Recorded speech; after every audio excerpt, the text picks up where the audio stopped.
Değerli izleyenler, herkese merhabalar. Şu dakikalarda televizyonlarını açanlara da mutlu günler diliyoruz. Stüdyomuzda tabii ki çok değerli bir konuğumuz var. Biliyorsunuz polis haftası olması hasebiyle her yıl olduğu gibi bu yılda mümkün olduğunca polislerimizi stüdyomuzda ağırlıyoruz. Müfettişlerimizi ağırlıyoruz, müdürlerimizi ağırlıyoruz. Artık hangisi gelirse. Efendim, geçen yıl ağırlayamamıştık itfaiyeyi ama bu yıl elbette ki ifade ettiğim gibi stüdyomuzda itfaiye baş müfettişi Ramadan Gürpınar var. Doğru mu? Hoş Evet geldiniz. efendim. Teşekkür ederim. Hoş bulduk. Aslında çok yakın komşuyuz ama bir türlü görüşemedik. Evet.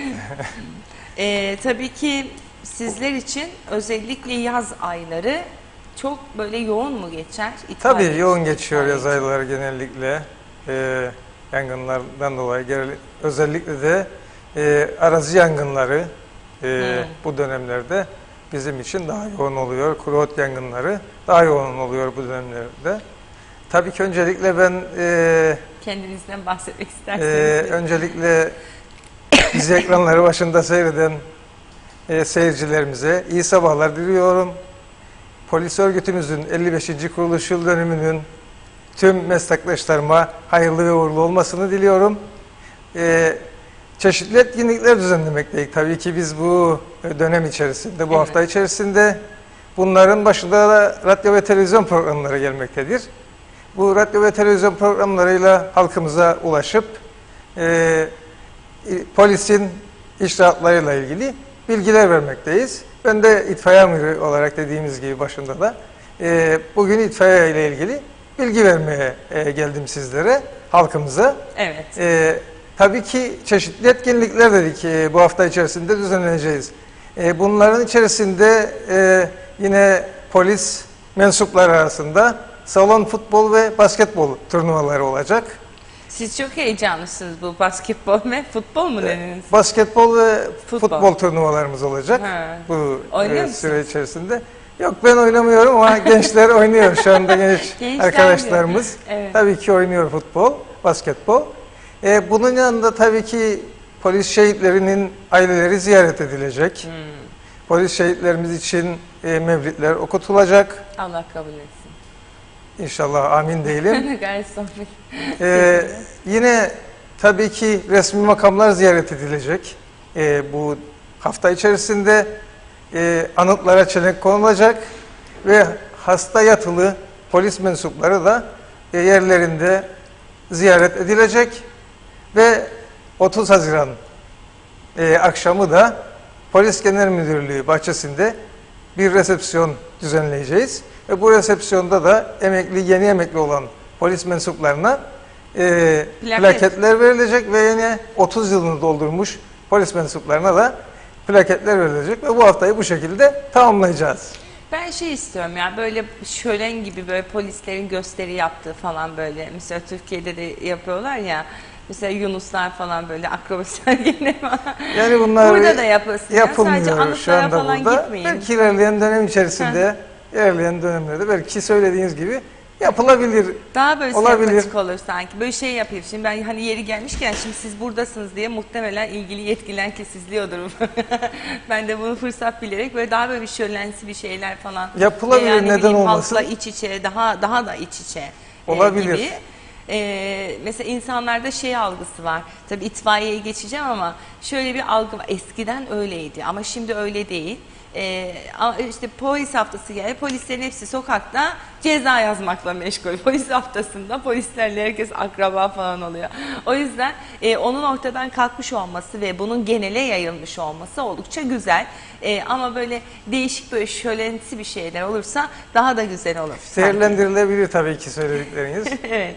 Peki itfaiyenin görevleri nelerdir? İsterseniz oradan başlayalım Tabii. ve yavaş yavaş diğer sorularımıza geçelim. İtfaiye öncelikli görevi yangın söndürmek. Evet. Kedileri de Öncelikli görev. kurtarıyorsunuz galiba, Tabii değil ki mi? kediler, Gördüm köpekler, genellikle bize gelen acil hayvanlarla ilgili gelen acil durumları değerlendiriyoruz. Eskiden, pardon. Buyurun. Eskiden mesela hatırlıyorum evde anahtarı unutup da evde tüp falan açıksa yemek pişirirken de gene itfaiyeyi arıyorduk. Çilingiri aramıyorduk değil mi? Var mı öyle hala?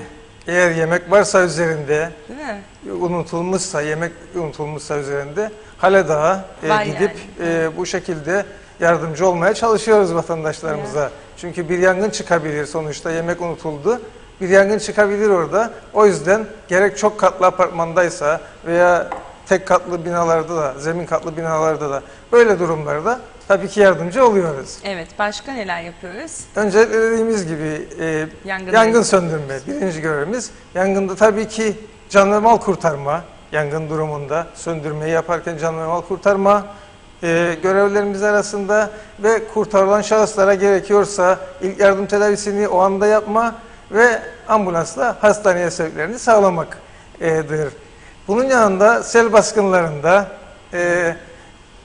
depremler gibi doğal afetlerde müdahalelerimiz vardır. Sel baskınlarında bir yerden bir yere suyun tahliyesi, binalara giren suların dışarıya tahliyesi, eğer mahsur kalan, su içerisinde mahsur kalan canlılar varsa, insanlar varsa onların kurtarılması, bunun yanında depremde göçük altında kalan kişilerin kurtarılması, yine sel baskınlarında yollar tıkanmışsa ve yolu da trafiğe açık değilse suyun bir yerden başka bir yere naklinin sağlanması, eğer yola yine ağaç gibi yolu trafiği engelleyici manyalar meydana gelmişse bunların da yine ortadan kaldırılmasını yapıyoruz sel baskınlarında gibi doğal afetlerde. Bunun yanında tabii ki trafik kazalarında kurtarma yapıyoruz. Araçlar içerisinde sıkışan şahısların kurtarılmasını yapıyoruz. Yine ilk yardım gerekiyorsa o anda henüz ambulans gelmemişse küçük bir ilk yardım yapıp ondan sonra hastaneye sevkleri sağlanıyor. Bunun yanında adli olaylarda, adli ölümlerde eks olan şahısların hastane morguna otopsi amacıyla taşınmasında polis ambulanslarımızla birlikte bu görevi de yerine getiriyoruz. Aynı zamanda yine derin kuyularda mahsur kalan insanlar ve hayvanların kurtarılması, dağda veya yüksek yerlerde mahsur kalan insanların ve hayvanların kurtarılması, yine yangında çok katlı binalarda mahsur kalan kişilerin kurtarılması görevlerini yapıyoruz. Bunun yanında da tabii ki yangın eğitim ve tatbikatları düzenliyoruz. Çeşitli Evet. kurum kuruluşlara, okullara, hastanelere, resmi dairelere, bakanlıklara ve gelen talepler üzerine nereden talep geliyorsa bu gibi yerlerde de yangın eğitim ve tatbikatları düzenliyoruz. Bunun yanında yine kaymakamlıklardan gelen akaryakıt dosyaları gelmektedir. Onlar için görüş vermekteyiz izinlerle ilgili. O Ve nasıl, yine nedir o? akaryakıt istasyonları örneğin Evet. veya likit petrol gaz tüpleriyle ilgili bu silindir şeklinde dışarılarda evlerimize monte ettiğimiz gerek yemek pişirmek gerekse ısınmak maksadıyla kullandığımız büyük sanayi tipi bunların yerleri kontrol ediliyor ve orada engel teşkil etmeyecek şekilde tamamsa istediğimiz koşullar yasaya göre bunlara gerekli görüşler, bunlarla ilgili gerekli görüşler veriliyor. Yine bina inşaat projeleri gerek belediyelerden gerek diğer dairelerden gelen bina inşaat projeleriyle ilgili yangınları önlemek adına alınması gerekli tedbirlerle ilgili görüşler veriyoruz. Evet. Şimdi 2 tane sorumuz var. Mesaj olarak geldi. Onu soracağım. 2-3 soru daha olacak size. Daha sonra tekrar döneceğim. Kaan Ceylan bir soru göndermiş. Diyor ki şunu öğrenmek istiyorum. Kıbrıs'ta Türkiye gibi 110 veya 155 şeklinde acil numara sistemi var mıdır? Sen bizim altyazıları okumuyorsun Kaan. O zaman bunu anlıyorum. Bizim altyazılarda tüm acil numaralar yazar. Polis, itfaiye her şey yazar. Bir bak oraya bakalım. İlk başlarda. Tamam. Ama yine de söyleyeyim. Bir de araçların giremediği yerler için yangın söndürme helikopteri mevcut mudur? İşte bu yok. Tabii ki şimdi orman dairesini ilgilendiren daha fazla yangın helikopteri. Çünkü genellikle ormanlık alanlarda yangın çıktığı zaman ihtiyaç duyuluyor bu yangın helikopterine. O zaman da şu anda orman dairesi zaten bu gibi talepleri değerlendirip ormanlarda çıkan yangınlarda orman dairesi bu gibi talepleri değerlendirip hemen eğer ihtiyaç varsa bunu Türkiye'den talep ediyoruz en erken zamanda. Buraya gelip müdahale yapması için ihtiyaç olduğu durumlarda. Ama burada bizim yangın helikopterimiz şu anda bulunmamaktadır. Evet, ekonomik değil biraz o, biraz siyasi bir konu, onu siyaset çözecek artık. Cemal Darbaz bir soru göndermiş. Güzelyurt'tan, Kaan Bey İstanbul'dan göndermişti. Cemal Bey Güzelyurt'tan şöyle diyor: Çiğdem Hanım, Güzelyurt'ta yeni yapılan ve atıl durumda bulunan itfaiye yerinin keşke bugün açılışı olsaydı. İtfaiyeci arkadaşlar ev gibi olan itfaiye yerinden kurtulsalardı. O çok küçük bir yer orada. Yenisi yapılmış ama açılmamış. Güzelyurt'ta şu anda işte evler var üzerindeki binamızın. Eskiden beri tabii ki o şekilde. Ama yeni bina yapıldı. Tabii ki bazı zorluklar vardır. Bunların giderilmesi için bekleniyor. Teknik bir sıkıntı mı, teknik bürokratik sıkıntılar mi? Vardır tabii ki. Bu yüzden ilerleyen günlerde tabii ki açılacaktır ama biraz bu sıkıntıların giderilmesi bekleniyor. Evet, hadi bakalım. İnşallah yakın zamanda Güzelyurtlular da, o bölgedeki görev yapan arkadaşlar da yeni binalarına kavuşurlar. Evet. Tabii konuştuğunuza bakacak olursam görev yetki alanlarınız oldukça geniş. Neredeyse sivil savunma ekipleriyle eş anlamda iş yapıyorsunuz. İşte insan canlı kurtarma, hayvan kurtarma anında işte ufak da olsa herhangi bir trafik kazasında ilk müdahaleyi yapabilme yetilerine sahipsiniz gördüğüm kadarıyla. Evet, tabii ki bunların eğitimini de alıyoruz. Muhakkak. O yüzden. Kaç personeliniz var? 193 Toplam toplamda ada ada genelinde. genelinde 193 personelimiz vardır. Şu anda da itfaiye adaylarımız da 26 tane itfaiye adayı da eğitim görmektedirler ve kısmetse 2 Ağustos itibarıyla şubelerimize dağılacaklardır. Yani 193 artı 26 olacaksınız, Evet. değil mi? Peki. Devam ediyorum. Hüseyin Samiye Kırmızı günaydınlar demiş bu arada bize. Ona da günaydınlar diyorum buradan. Kaç itfaiye şubesi vardı? Ama öncelikle şunu sorayım. Yeterli mi bu personel? Yeterli olacak mı? Şu an için personelimiz tam olarak yeterli değildi. Zaten polis genelinde şu anda sayısal olarak kısıtlı personel sayımız ama ilerleyen zaman içerisinde telafi edileceğine inanıyoruz biz de bu sıkıntıların. Başbakan öyle dedi geçen gün, öyle bir açıklaması var. Poliste yetersiz olduğunu biliyoruz diyor sayının. Biraz diyor alım yapacağız ama tam bizi tatmin etmese de yapacağız dedi. Dur bakalım artık kaç kişi nasıl yapacaklar. Yine de biz tabii ki görevlerimizi layıkıyla yerine getirmeye çalışıyoruz elimizden geldiği kadarıyla. Tabii ki itfaiye şubelerimiz 9 tanedir. Ülke genelinde, Kuzey Kıbrıs Türk Cumhuriyeti genelinde 9 tane itfaiye şubemiz bulunmaktadır. 6 ilçe var zaten. Bunları sayacak olursak ama ilçelerde ikişer tane olanlar da vardı. Var. O yüzden 9'a çıkıyor sayı. Örneğin Lefkoşa'da, Sanayi'de ve Çağlayan'da şubemiz vardır. Girne'de Girne itfaiye şubemiz vardır. Güzelyurt'ta Güzelyurt itfaiye şubesi, Gemikonağı'nda Gemikonağı itfaiye şubesi, Gazimavusa'da Gazimavus'a itfaiye şubesi, Geçitkale'de Geçitkale itfaiye şubesi, Yeşilköy'de Yeşilköy itfaiye şubesi ve İskele'de de İskele itfaiye şubesi bulunmaktadır. Bunun yanında tabii yaz aylarında özellikle arazi yangınlarının çok olduğu yaz dönemleri içerisinde Vadili İtfaiye Şubesi'ni de hizmete açmaktayız. Ve burada bir aracımız ve 2 personelimiz sabah 8'den gece 8'e kadar o bölgede çıkabilecek, gerek tabii ki arazi yangınları ve diğer yangınlara müdahale etmek için hazır tutulmaktadır. Evet. Devam ediyorum bu arada ama bir mesajımız var. Onu tekrar kontrol edeyim dedim. Cemal Bey, ben okudum mesajınızı, herhalde siz tekrarını attınız. Yayını kontrol edin. Şimdi yangın anında itfaiye arandığında hangi bilgiler verilmelidir? Ve hangi numaradan aranmalıdır? 199 en kısa yolu İtfaiyenin herhalde. numarası ülke genelinde 199'dur. Hangi bölgeden ararsanız 199'u, Tamam. oradan 199'u çevirdiğiniz zaman karşınıza kontrol odası dediğimiz, yani telefon odasındaki görevli çıkar.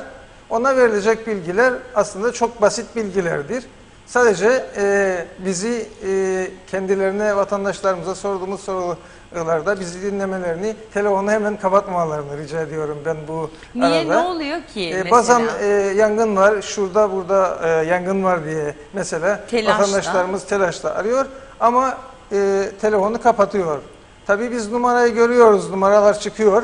O numaralara dönüp tekrar biz aramaya çalışıyoruz veya vatandaş tekrar arıyor, başka bir vatandaş arıyor veya onlardan tabii ki bilgileri yine alıyoruz ama bunlarda gecikme oluyor. Bu yüzden vatandaşlarımızdan ricamız bizi bir dinlesinler, sorduğumuz soruları sabırla cevaplandırsınlar ve emin olsunlar ki bizim personelimiz ihbarı aldığı zaman nerede olduğunu öğrendiği anda ve ne olduğunu öğrendiği anda zaten ekibi, oradaki personel hemen görevlendirir, yola çıkarır. Fakat kendisi konuşmaya devam eder vatandaşta ki daha fazla bilgileri alabilsin.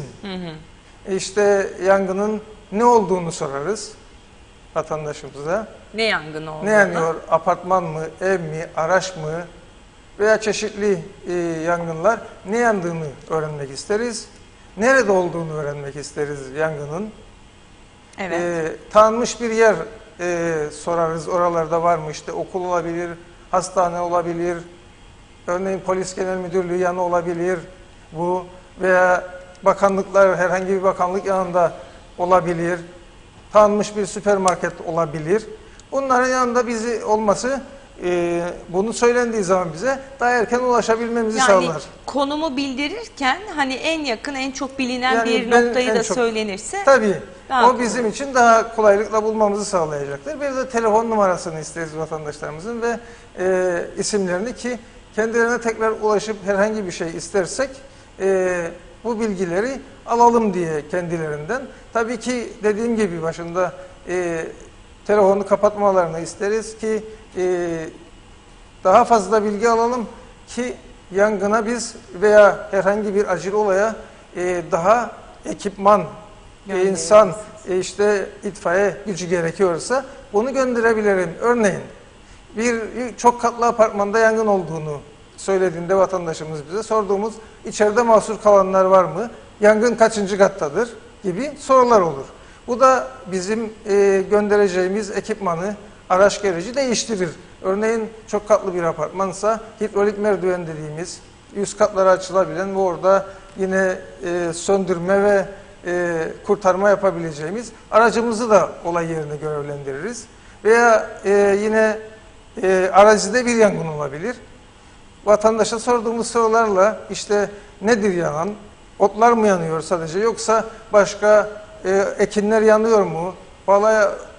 Bala veya ağaçlar var mı yanan gibi veya daha farklı yananların ne olduğunu sorup ona göre oraya daha fazla ekipman, insan gücü, belediyelerden tanker veya işte o bölgede traktör, dozer varsa traktör, dozer oraya olay yerine göndeririz ki orada bize yardımcı olmasını vatandaşlarımızdan tabii ki İrtibata bu şekilde geçebilirsiniz. birlikte katkı koyarak bize yardımcı olmalarını da vatandaşlarımızdan isteriz. Ve bu bilgileri dediğim gibi bize verirken vatandaşlarımız bizi lütfen sabırla dinlesinler. Şimdi şey geldi aklıma. Bir yoldayız bir gün bir yangına rastladık. Hani durduk orada, birileri durmuş yangını izliyor. Çok enteresandı. Diyorum ki itfaiyeyi aradınız mı? Yok, o ona bakıyor. Onu yangın var. Hayır, yangını izliyor adam. Yani çok enteresan bir psikoloji bu. Yangını niye izliyorsun? İtfaiyeyi arasana. Neyse tabii öyle söyleyince aradılar. Karşı taraftan kendisine şey soruluyor anladığım kadarıyla. Hani nerededir yangın yeri? Yolun üstünde mi kardeş? Hangi yolun üstünde? Kıbrıs kültürünün verdiği dille tabii ki. Yani çok böyle enteresan bir şeye de tanık olduğum için şimdi siz anlatırken Şimdi tabii ki daha söndürme yaparken vatandaşlarımız kendileri de söndürmeye çalışır ilk etapta. Tabii ki bunun da ama eğitimini almak tehlikeli midir gerekir. o? Yani kendi Yani başınıza söndürmeye çalışırsanız da eğitimini almış olmak daha da önemli tabii ki. zehirlenebilirler. Tabii ki Yanabilirler. dumandan zehirlenme, yanma çok kötü. tehlikeleri vardır. Yangında birçok tehlike vardır. Patlama Açarım. tehlikesi vardır. Karbon monoksit dediğimiz işte dumandan zehirlenme tehlikesi vardır. Elektrik tehlikesi vardır. Çökme tehlikeleri vardır Ya. yangın yerlerinde.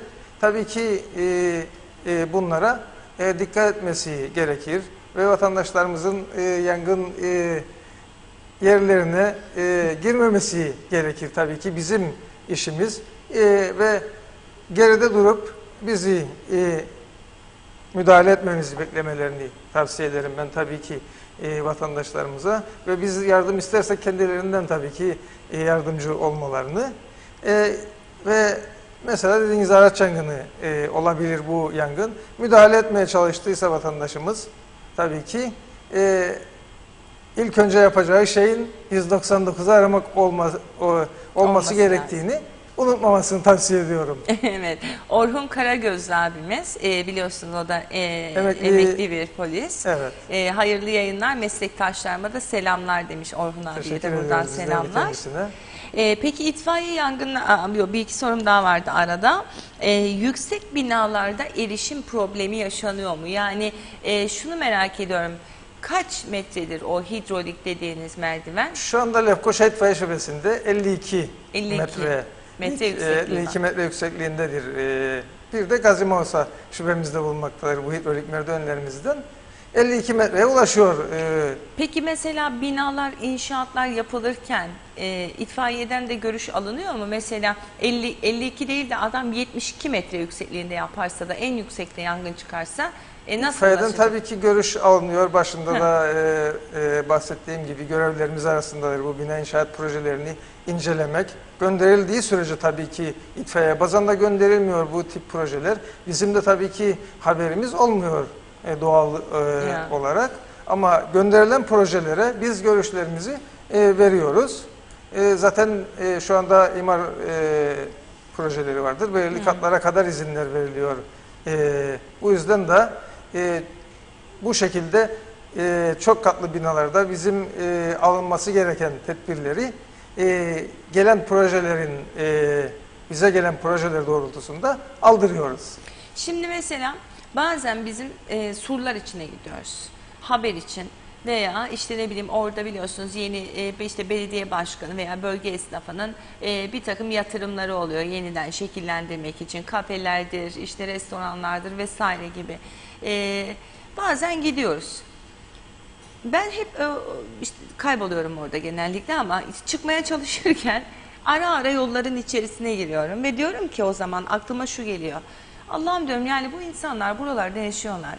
İyi güzel hoş. Ama bir yerde bir yangın çıksa itfaiye aracı buradan nasıl dönecek? Nasıl gidecek? Veya ambulans.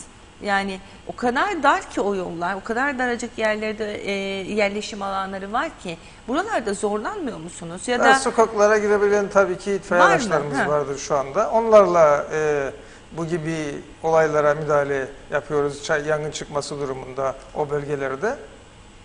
Bu şekilde. Yani hortumlar vardır.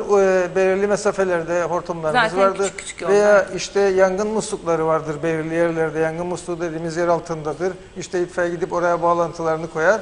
Oradan ana şebekeden su alarak yangına müdahale edebilir. Evet. O gibi şeylerle tabii ki müdahalelerimizi yapıyoruz. ama zorlukta yaşıyorsunuz onu soracağım Tabii şimdi ki size. sıkıntılar Değil mi? olacaktır. Mutlaka sıkıntılar olur. Gürsel abim bir mesaj atmış. Gürsel Karagözlü abimiz. Ona buradan selamlar, sevgilerimi gönderiyorum. Çok sevdiğim, çok değerli bir insandır. Kolay gelsin demiş bize. 177 orman itfaiyeye yaz döneminde alınan yangın ekiplerinin aldığı eğitim yeterli midir diyor. Tabii ki eğitimin sınırı yoktur. Mutlaka her zaman için eğitim almak gerekir. Bir takım eksiklikler olabiliyor eksiklikler olacaktır. Bunlar düzeltilecektir. Eğitimin dediğim gibi sınırı olmaz.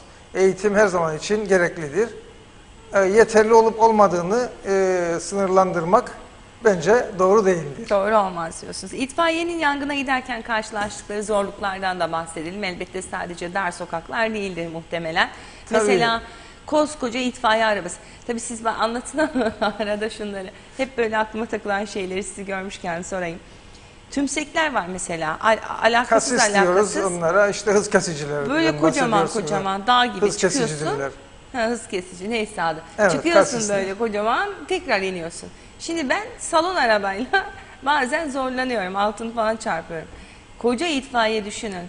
İçinde de su yüklü. Diyorum ki adamlar bunun üstünden acaba nasıl gidiyor? Emin Yangın olabilirsiniz, biz de daha fazlasını Zorlanıyorsunuz. yaşıyoruz o Değil mi? zorlukların. Çünkü belirli mesafelerle bu hız kesiciler konuyor. Tabii ki konmaktaki amaç da belli ama bu da itfaiye araçlarıyla biz bunlar buraya Ay, geçerken ambulansta hem da aynı hızımız şekil. kesiliyor hem özellikle de bizim için sürat önemli o anda, hız önemli. Tabii. Olay yerine gittiğimiz zaman bu kez vatandaşlarımız bize tepki gösteriyor. Tabii ki yolda işte dedik ya ne gibi tehlikelerle, zorluklarla karşılaşıyoruz. İşte mesai çıkışları zorluyor bizi. Mesai çıkışlarında trafik akışı daha yavaş aktığı için olay yerine ulaşmakta gerek bu yangın olabilir veya herhangi bir kaza da olabilir. Başka bir acil olay olabilir. Buna gitmekte gecikiyoruz. Sürücüler bu konuda acaba eğitimsiz mi yoksa yollar mı eğitimsiz? Ama yollarda mı eksiklik var? Yani Yollarımızda tabii ki şu anda acil şeritimiz yok mesela yapılırken yollar. acil şerit yoktur, doğrudur. Olmalı. Söylediğiniz gibi. Olması gerekir tabii ki. Yollarımız daha dardır. Bunlar zaman içerisinde umuyorum ki tabii ki düzeltilecek şeylerdir, düzelebilecek şeylerdir, olacaktır. Biz tabii ki bu tip olaylarda ne kadar hızlı gitmeye gidebiliyorsak gitmeye çalışıyoruz. Çünkü itfaiyeci psikolojisi aslında nedir? Orada yanan bizim evimiz de olabilir düşüncesi Ya. vardır. Veya trafik kazasında mahsur kalan bizim ailemizden tanıdığımız biridir. Böyle düşünerek hareket ediyoruz ve emin olsun ki vatandaşlarımız itfaiye gecikmez aslında. Bu gibi sebeplerden dolayı geciktirilir aslında.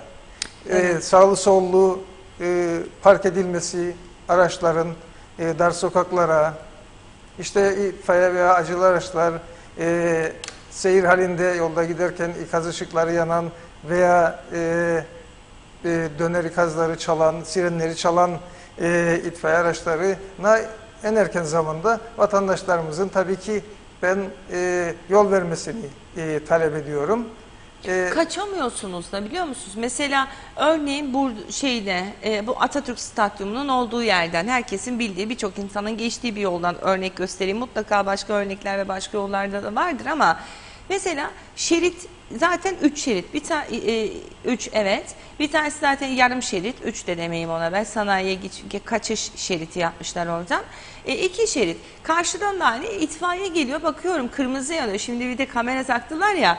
Adam neredeyse kameraya yakalamamak için itfaiye ile ambulansa yol vermek istemiyor. Sanki orada zaten seni fotoğraflayacak, görecekler orada itfaiye olduğunu. Ondan Evet. korkmayın yani. Buna vatandaşlarımızın İzleyicilerimize tabii söyleyelim. ki dikkat etmesi gerekir. Geçemiyorsun orada da. sürat yapacaksa yapsın dikkatli bir şekilde tabii ki. Dediğiniz gibi görecektir acil aracın arkasından geçtiğini ve kendisi de bunu beyan ettiği zaman kanıtlayacaktır görüldüğü zaman Çok kamerada. değişik psikolojilere sahibiz gerçekten. Bazen de bakıyorum yol vermeye çalışıyorlar itfaiyeye ama adamların yol verecek yolu yok. Nereye gidecek bu adam ona yol vermek için? Özellikle Karşılaşıyoruz tabii ki biz de bu Değil mi? şekilde bazen bu gibi tip olaylara, acil olaylara giderken En çok herhalde kasisler ve trafiğin düzensizliğinden. Bir de bir acil de şerit tabii olsa ki iyi olur. parklar, yanlış parklar vardır. Park İşte sağlı sollu edilmiş. dar sokaklara parklar da tabii ki o da itfaiyenin geçişini engellemektedir. Bunlar tabii ki zorluklar çıkarıyor bize. Olay yerine gittiğimiz zaman da daha önceden de bahsettiğim gibi işte vatandaşlarımız bize yardımcı olmak adına tabii ki yapıyorlar ama bizim talebimiz doğrultusunda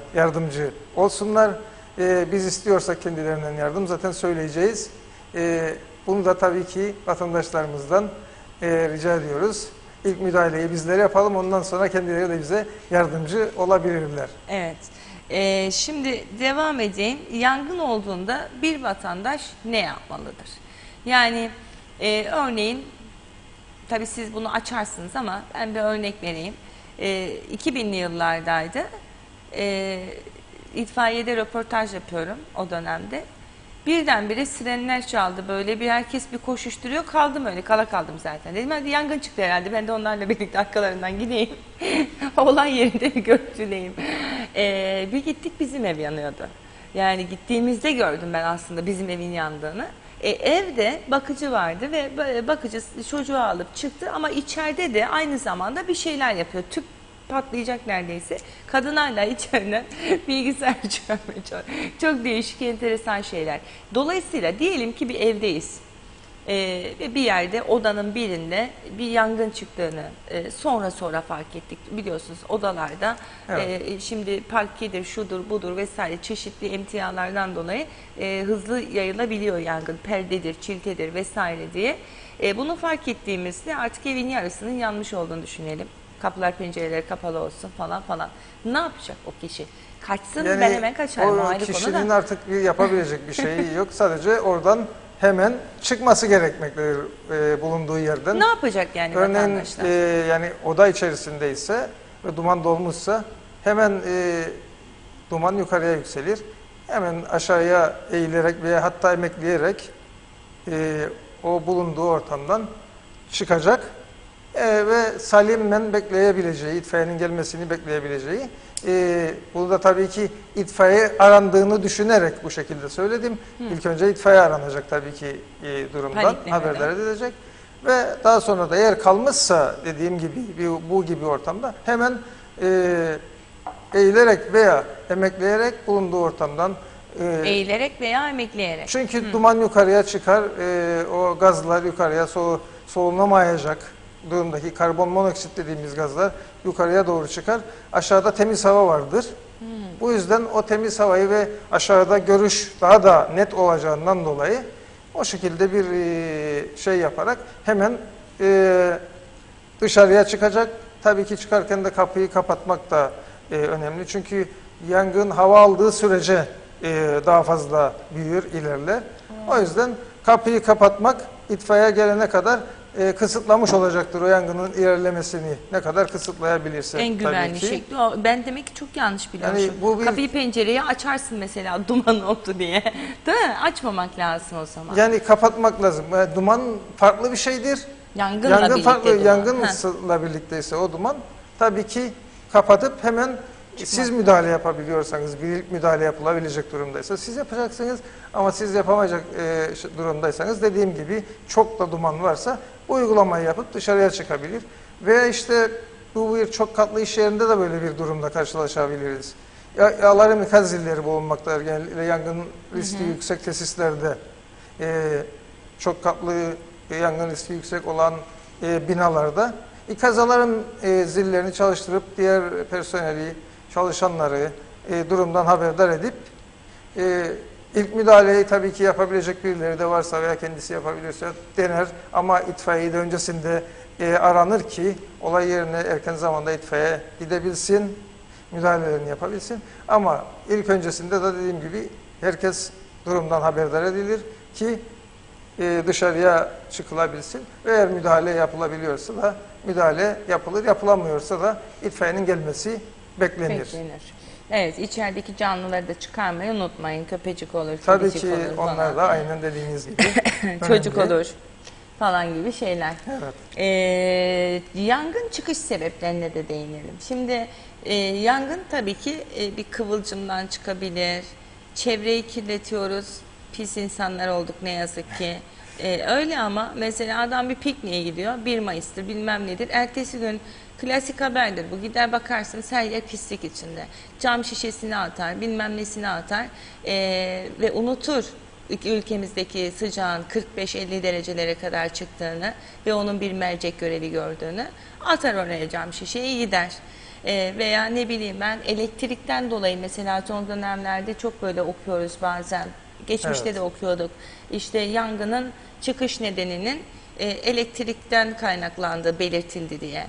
Elektrikli aletler olabilir bu. Kısa Veya işte devreler adam olur, gider uzatma kapılar sorumsuzca olur. sigarasını atar bir tarafa arabada giderken, yakar. Gider o, devam eder. Yangının çıkış nedenleri ile Yani ilgili çıkış bize bilgi sebepleri verirseniz. genel anlamıyla çıkış sebeplerine baktığımız zaman bilgisizlik, dikkatsizlik, ihmal, sabotaj, sirayet, yangına Sabotaj da karşı mı var? tabii ki sabotajlar da Evet, kundaklama gibi mi? kundaklamalar da Tamam. olmaktadır. Yangına karşı tedbir almamak, doğa olayları, inşaat hataları gibi sebeplerdir ve bu sebeplerin de açılımına baktığımız zaman az önce sizin de bahsettiğiniz gibi işte sigaramızı, içtiğimiz sigarayı yol kenarına, refüj işlerine veya kuru otların içerisine atmamız veya ormanlık alanlarda yine Piknik yapanlar ya da kuru otların yapanlar. veya refüjlerin içerisine içtiğimiz meşrubat şişesini atıp camın kırılması sonucunda uzun böyle 45 derece 50 derece sıcaklar çıktığı zaman yaz aylarında mercek görevi görür o cam kırıkları. Bu kez kuru otları yakar ve bu tabii ki bir orman yangınına da dönüşmektedir. Bu tip ihmallerdir aslında bunlar. İhmallerden kaynaklanan yangınların da bütün geçmiş senelere de baktığımız zaman en fazla ihmalden kaynaklanan yangınların çıktığını görüyoruz. Örneğin geçen yıl 753 yangın çıktı. Bunun 322'si ihmalden kaynaklandığı görüldü. 753 yangın, 322'si 322 ihmalden. ihmalden kaynaklanan yangın olduğunu görüyoruz. Bunlar da işte tabii ki ihmal, bilgisizlik, dikkatsizlik, tedbirsizlik bunların bağlantısıdır aslında. Birbirine bağlantılı bunlar. Yine aynı zamanda içtiğimiz tabii ki sigara yatmayacağımız gibi yol kenarlarına, yol kenarlarının temizliği de önemli bizim için. Yol kenarlarını, refüj işlerini, bu iş yerlerimizin çevresini, etrafını temizlememiz gerekir ki yangın çıkıp da yangının iş yerlerimize ilerlemesini önlemek için. Tabii ki burada sadece kişilere özel değil, aynı zamanda yerel yönetimlere ve karayollarına da iş düşüyor. Mesela Tabii ki. özellikle ana arterlerde görüyoruz, bazen otlar kocaman oluyor. Yani refüjlerde, refüj kenarlarında vesaire. Atılan bir sigaradan da tabii ki yangınlar çıkabiliyor. çıktığını görüyoruz biz bu dönemlerde. Yine Elektrikten nasıl kaynaklanıyor? çoklu prizleri kullanmak tehlikeli aslında. Özellikle de kalite önemli bu çoklu prizlerde. Örneğin ütü, soba, fön makinesi gibi çok akım çeken cihazları kullanıyoruz biz bu çoklu prizlerde genellikle diyelim. O zaman da bu çoklu prizler eğer kalitesiz olanlardansa yangın çıkmasına davetiye çıkarmış oluyoruz bu şekilde. Kısa devreler meydana geliyor ve yangın çıkıyor. Tabii ki yine evlerimizde kullandığımız yine elektrikli sobalar, bunları da açık unutmamak önemli. Onlar da elektrik yangınlarına veya ev yangınlarına sebebiyet vermektedir. Tost makinesi, tost yapıyoruz. Ansızın çıkmamız gerekir. Unutmak, unutkanlık, ihmal, tedbirsizlik dedik ya. İşte bu. Tost makinesini unutursunuz, çıkarsınız. Ya devamlı surette çalıştık sonra, belirli bir süre sonra kısa devre yapacaktır. Veya işte fön makinesini, elektrik kesilir, unutursunuz üzerinde açık vaziyette. Belirli bir süre çalıştık sonra ısınacaktır. Yine yangın çıkmasına sebebiyet verecektir. Veya ütü yapmışsınızdır. Ütüyü unutabilirsiniz masa üzerinde veya ütü yaptığınız elbisenin üzerinde. Veya elektrik kesilebilir aynı zamanda yine. Elektrik kesilirse unutursanız veya işte ütüyü açık unutursanız yine bu tip yangınlara sebebiyet vermiş oluruz. Özellikle mesela araç işlerinde böyle sıcaklıklar yine 45-50 derecelere ulaştığı zaman bu içi su dolu pet şişeleri bırakmamaya, özellikle koltukların üzerinde bırakmamaya dikkat edelim. Çünkü yine mercek vazifesi görüyor içi su dolu olan pet şişeler güneş ışınlarından ve koltuğun bezlerini yakabiliyor. Evet. Hemen yayın bitince Koltukları benim arabaya bir yakabiliyor. bakın. Ona dikkat etmek gerekir. Evet. Yine tabii ki çocuklarımızın kibritle ve çakmakla oynamamasına dikkat edelim. Ve onları evde yalnız bırakmayalım. Çünkü bazen bunlarla da karşı karşıya kalıyoruz. Çocukları bırakıyorlar evde, komşuya gidiyorlar. Yangın çıkıyor. Bu çocuklar tabii ki tabii ki kibrit ve çakmakla oynamaktan da çıkıyor ama yangın çıktığı zaman çocuklar saklanmaya çalışıyor aslında ya dolap içlerine ya yatak altlarına sığındığı zaman tabii ki kurtulabileceğini sanıyor ama bir bakıyoruz dolabın içerisinde veya Oldu mu hiç böyle? Yani meslek yaşanmışlıklar hayatınız vardır içerisinde? tabii ki. Ben yaşamadım ama yaşamış arkadaşlarımız vardır. Bunları gören arkadaşlarımız bu şekilde Ölümle karşılaşan var yani. tabii ki görülmüştür. Yine aynı zamanda akaryakıt istasyonlarının etrafının temizliği önemli. Çünkü eğer otlardan temizlememişsek akaryakıt istasyonlarının etrafını ne yapacaktır? Akaryakıt istasyonuna seyredecektir yangın. Bu da çok büyük bir tehlikedir. Ya da likit petrol gazlar dedik. Likit petrol gazlarla ısınmak ve yemek maksadıyla kullandığımız silindir şeklindeki büyük gazlardan bahsediyorum.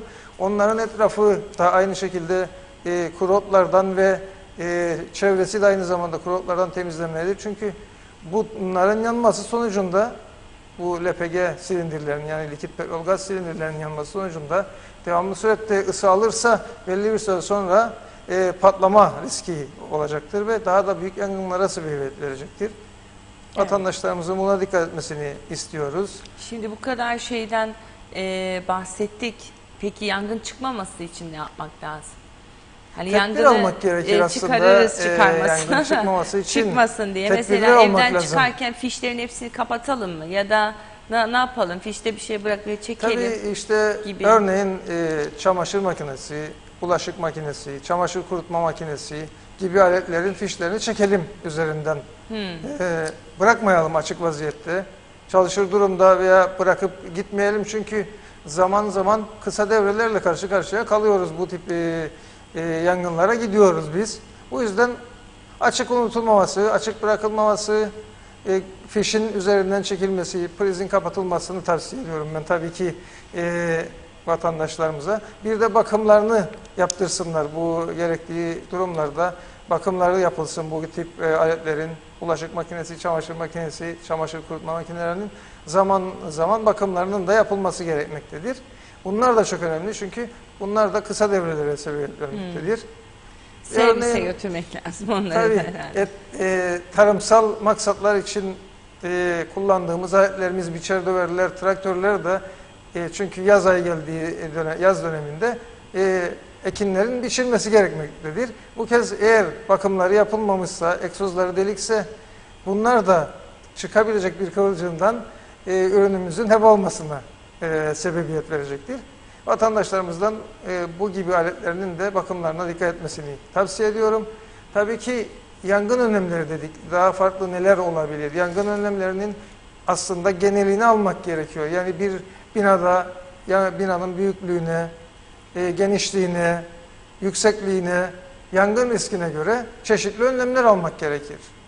Nedir bunlar? İşte yangın söndürme cihazları, ikaz alarm silleri,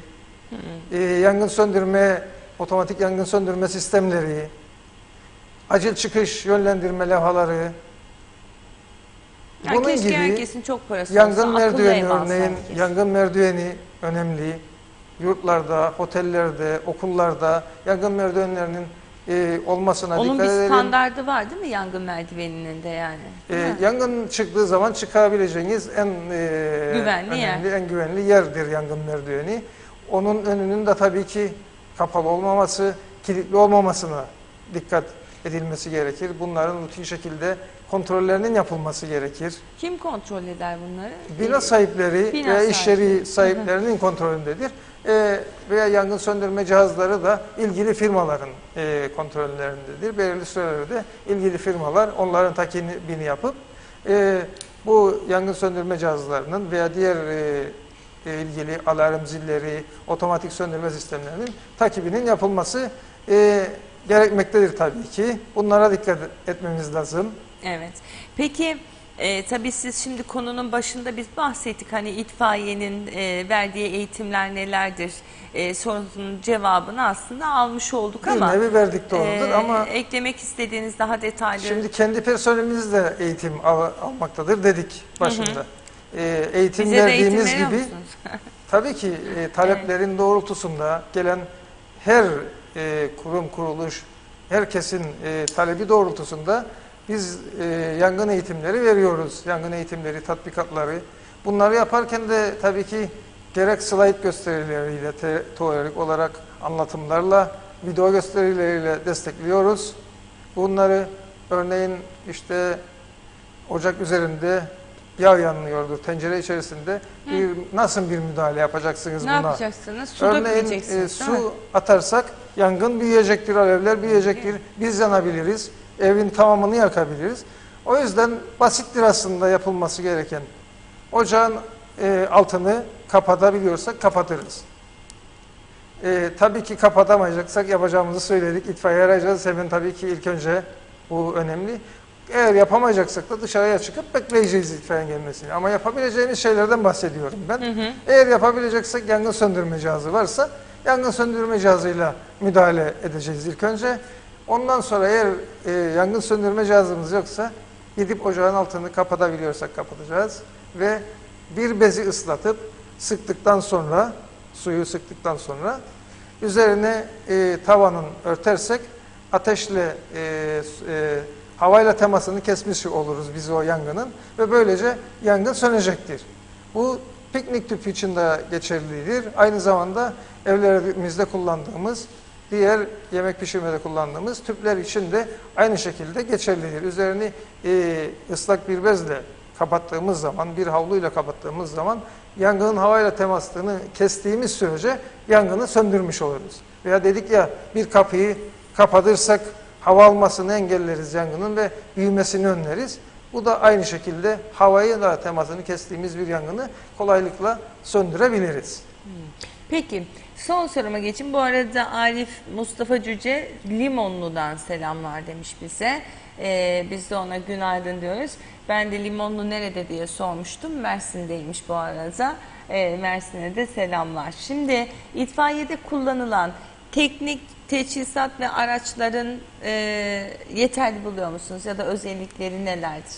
Yani daha da iyi olması Gerekir. temenni ediyoruz. İnşallah olacaktır. Araç gereç eksikleri vardır tabii ki. Mutlaka araçlarımız, gereçlerimizde eksiklikler vardır. Daha da iyi olmasını tabii ki temenni ediyoruz. İnşallah olacaktır diyorum ben.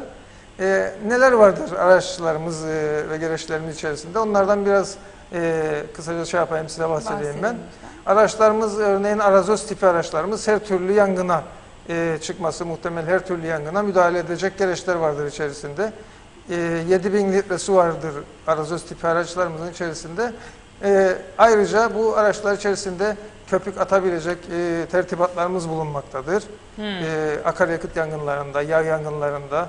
Çünkü akaryakıt yangınına su atarsanız daha fazla ilerler yanma. Yangın daha fazla büyür, ilerler. Köpük atmak gerekir bu tip yangınlara. Veya yağ yangınlarına işte su atmazsınız, yine köpükle müdahale edersiniz ki boğabilirsiniz, o havayı kesebilirsiniz. O yüzden bu tertibat vardır araçlarımız içerisinde. Tanker dediğimiz araçlarımız vardır. Bunlar da ikinci etapta, yani yangına takviye olarak kullandığımız araçlardır. Onlar içerisinde de 12.000 litre su bulunmaktadır bu tip araçlarımızın. Kazalara müdahale ettiğimiz araçlarımız, yani trafik kazalarına müdahale ettiğimiz araçlarımız bulunmaktadır. Bunlar içerisinde de açma, kesme, germe, aparat takımları dediğimiz ki trafik kazasında kişileri kurtarmakta kullandığımız gereçlerimiz bulunmaktadır. Jeneratörlerimiz bulunmaktadır. Aydınlatma, geceleyin olan olaylarda aydınlatma maksadıyla kullandığımız gereçlerimiz bulunmaktadır. Yine kuyulardan kurtarmada kullandığımız aracımız bulunmaktadır ve onun içerisindeki ve yine dağda mahsur kalan canlıların, hayvan veya insanların kurtarılmasında kullandığımız aracımız vardır. Bunun içerisinde de yine örneğin kuyudan kurtarmada kullandığımız tripod dediğimiz üç ayaklı bir aletimiz vardır. Bununla gidip kurduğumuz zaman kuyu üzerine, kurulabilecek tabii ki kuyuların üzerine bunu kurduğumuz zaman kolaylıkla aşağıya kuyu içerisine inebiliyoruz ve kuyu içerisinde de kolaylıkla üzerindeki mekanizma sayesinde kolaylıkla çıkabiliyoruz. Bu tip gereçlerimiz vardır. Tabii söndürmede kullandığı, itfaiyecilerin kullandığı gereçlerimiz vardır, ekipmanlarımız vardır, giysilerimiz vardır bizim. Yangın söndürmede kullandığımız, yangına karşı dayanıklı elbiselerimiz vardır. Başlıklarımız vardır, miğferlerimiz vardır, eldivenlerimiz vardır, ayakkabılarımız vardır, çizmelerimiz vardır ki elektriği geçirmez onlar da. Çünkü elektrik de önemli bir yangında. Elektriği kesmeniz gerekir bir yangına müdahale etmek için. Bu evlerde de aynı şekilde sırası gelmişken bunu da ben belirteyim. İşte bir elektrik yangını gördüğünüz evde nasıl müdahale edeceksiniz? İlk önce elektriği ana şalterden kapatırsınız ve o şekilde eğer su atabiliyorsanız atabilirsiniz çünkü iletkenliği kesmiş olursunuz elektriğin ve size herhangi bir zarar olmayacaktır o şekilde. Yapabilecek olan kişiler için tabii ki eğer olmayacaksa dediğim gibi yani her zaman başında söylediğimiz gibi 199'u itfaiyeyi arayıp olay yerine gelmesini beklemek lazım. Ve dediğimiz gibi itfaiyenin giydiği ekipmanlara baktığımız zaman bunları giyiyoruz. Yine amyant elbise diyoruz biz onlara. Amyant elbise de 1000 derece ısılara dayanan elbiselerimizdir. Onları da giydiğimiz zaman 1000 derece ısının yaklaşık %85'ini dışarıya doğru itmektedir bu elbiselerimiz ve onunla müdahaleler yapmaktayız yangın yerlerinde. Suni teneffüs cihazı diyoruz biz, maskelerimiz vardır. Onlarla da hava solunum olmayan yerlerde işte duman vardır dedik, kaçmamız lazımdır dedik bir dumandan. Biz dumana onlarla giriyoruz, ateşe onlarla giriyoruz ve müdahalelerimizi yapıyoruz bu gibi aletlerle. Bunun dışında yine yüksek yerlerden kurtarmada yaptığımız atlama yatağı dediğimiz gereçlerimiz mevcut. Atlaması için kişileri açıyoruz onu ve müdahalelerimizi o şekilde yapıyoruz. Yangından kaçan veya... Aspiratörler vardır. Yine bu yangında duman tahliye aspiratörü diyoruz. Biz onları dumanı tahliye etmek için yoğun duman varsa bir ortamda onları kullanıp dumanı tahliye ediyoruz. İşte çok katlı binalarda hidrolik merdiven dediğimiz araçlarımız bulunmaktadır. İşte gerek kurtarma gerek söndürme yapıyoruz hidrolik merdivenli araçlarımızla. Çok meşakkatli, çok zor bir iş yürütüyorsunuz. Evet. O zaman kolay gelsin diyelim size. Çok teşekkür ediyorum. Görüşmek üzere diyorum. Artık seneye değil artık hani aralarda da yine sizleri mümkün olduğu kadar... Davet ettiğiniz durumlara tabii ki biz gelmeye hazırız. Bu arada tabii ben yangında ihmallerden, dikkatsizlik, tedbirsizlik gibi durumlardan kaçınmamızı tavsiye ediyorum vatandaşlarımıza. Ve bir yangın durumunda da ilk önce 199 numaralı telefondan itfaiyeyi aramalarını ve bizim gerekiyorsa kendileri ilk müdahaleyi yapamayacaklarsa bizim olay yerine gelmemizi, en erken zamanda gelmemizi beklemelerini, sabırla beklemelerini rica ediyoruz. Peki çok teşekkürler. Kolay gelsin. Ben teşekkür ederim. Değerli izleyenler, birlikteliğimizi bugün burada noktaladık. Yarın size İskele bölgesinden sesleneceğiz. Yayınımızı oradan gerçekleştireceğiz. Görüşmek umuduyla. Hoşçakalın.